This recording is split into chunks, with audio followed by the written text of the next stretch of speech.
Les amis, une vidéo un peu spontanée, j'avais envie de vous partager mon ressenti ici sur l'île de Sénia.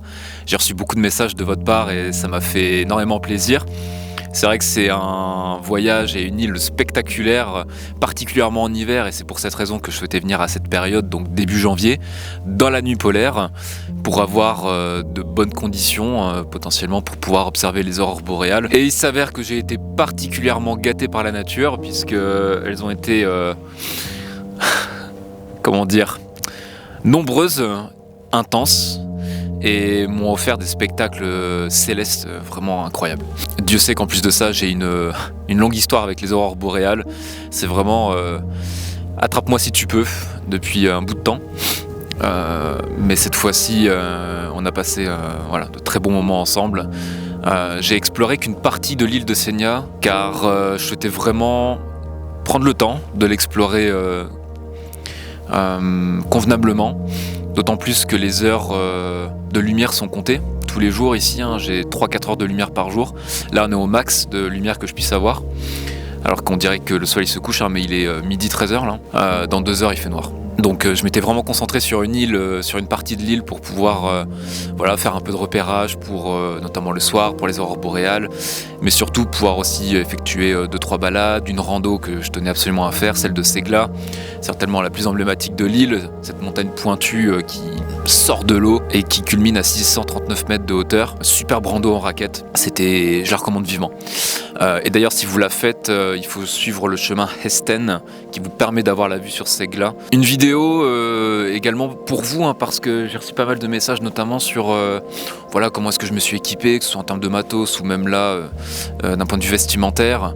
Bon les amis, effectivement quand on vient en hiver dans ces régions, c'est un peu comme au ski, prévoyez plusieurs couches et surtout protégez-vous les extrémités parce que sinon ça peut vite rendre votre expérience désagréable. Donc j'entends par là les pieds, les mains, évidemment de la dévêtement chaud et polaire, les premières couches, des gants bien imperméables, des pompes bien chaudes et imperméables également. Pourquoi pas étanches si vous vous aventurez dans certains endroits un peu plus humides. D'un point de vue matos, photo, je suis venu avec 2 boîtiers. Donc mon Canon R5 et le R6 avec 3 objectifs, le 24-70, celui qui me filme actuellement et qui m'a permis de faire beaucoup de grands angles sur ce voyage ici. J'avais mon 70-200 sur le R6 et j'avais pris un 35 mm mais que j'ai utilisé essentiellement pour le logement où je suis actuellement, pour du détail, pour un peu de design. Mais sinon le 24-70 c'est celui qui c'est l'objectif que j'ai le plus utilisé. Évidemment le trépied, la base des bases pour faire de longues expositions la nuit et pour pouvoir photographier les aurores boréales. Donc voilà les amis, ce que j'avais en matos. Après j'ai une light également. Pensez à la frontale parce que vous allez vous aventurer aussi dans des endroits bien sombres, il n'y a plus de lumière le soir, donc prenez pas de risques, équipez-vous en conséquence. Qu'est-ce que j'ai pris d'autre ? Mon drone, bien évidemment, qui m'a permis de faire de très belles prises de vue aériennes, notamment sur la rando à Segla. Un petit tip que je peux vous donner, c'est lorsque je me rends quelque part, que ce soit ici ou ailleurs, je regarde beaucoup Google Maps. Google Maps en vue satellite, ça me permet d'avoir déjà un ordre d'idée du relief qui m'entoure, des eaux. Là en l'occurrence ces petits îlots, j'avais vu que sur Google Maps en vue satellite ils étaient un peu éparpillés avec ces eaux turquoises qui les entouraient, donc je me suis douté qu'au drone ça pouvait être quelque chose d'intéressant à filmer. C'est un indispensable pour moi en vue satellite pour mes voyages, afin de savoir là où je me renseigne sur mes randos comme ça, sur le dénivelé qui m'attend, le relief. Windy aussi qui m'a beaucoup accompagné ici pour les conditions météo, sachant qu'ici la météo varie d'un fjord à un autre, c'est incroyable, d'un fjord à un autre je peux avoir des chutes de neige, à l'autre juste partiellement couvert. C'était vraiment changeant. Si vous recherchez des aurores boréales ici ou si vous souhaitez fuir une tempête de neige, partez d'un fjord à un autre et tout change assez radicalement. Et puis ils sont tous différents les uns des autres avec des petits villages et des petits cafés pour vous réchauffer. C'est très mignon. Aurora, une autre app qui m'a beaucoup servi ici pour les prévisions. Les indicateurs sont bons, c'est vraiment fiable. Ceci dit, sortez toujours parce que même si les indicateurs sont faibles à 2 ou l'indice capé, donc ce qui reflète l'indice et l'échelle d'appui de l'intensité des aurores, même si l'indice est à 2, sortez. Franchement, quoi qu'il arrive, afin que vous puissiez en avoir le cœur net. C'est toujours plus agréable de sortir et de le réaliser par soi-même, mais c'est vrai que ça reste quand même un bon indicateur. Cette application est bien foutue.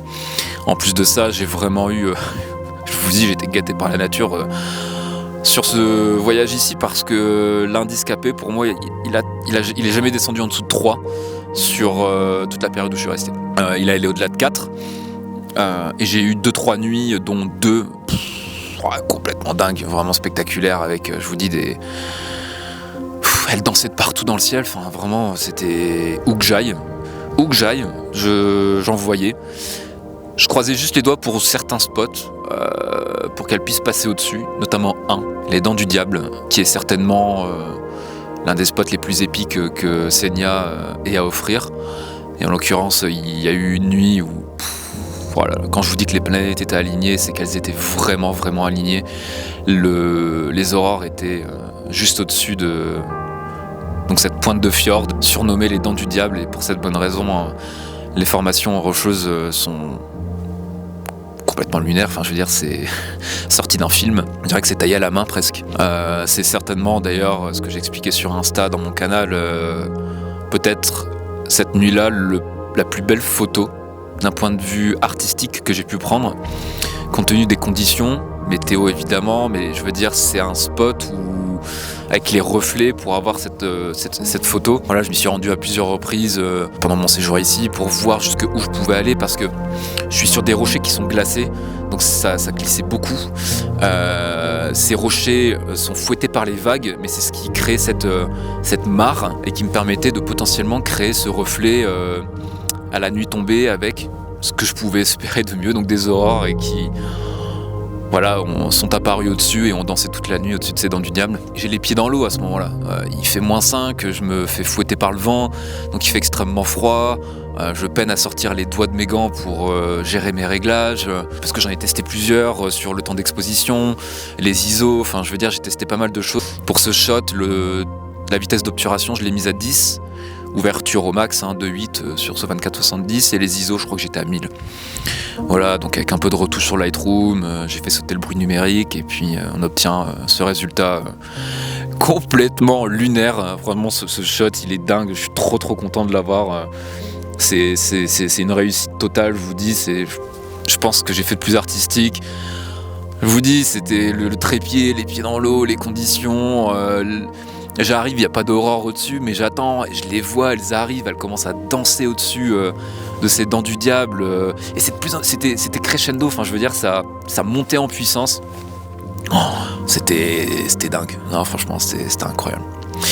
Voilà, donc une île très complète, il y en a vraiment pour tous les goûts, donc je voulais vraiment l'expérimenter en hiver dans un premier temps. Je reviendrai ici en été. Il y a très peu de monde, vraiment très peu de...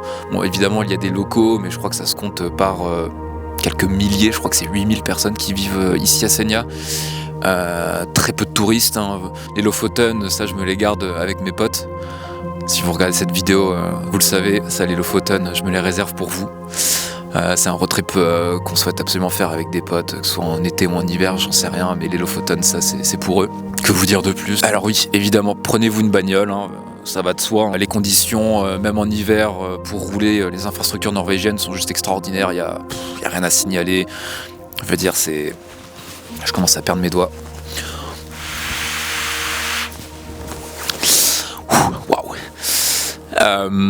Oui, prenez-vous une voiture, évidemment, si vous venez ici.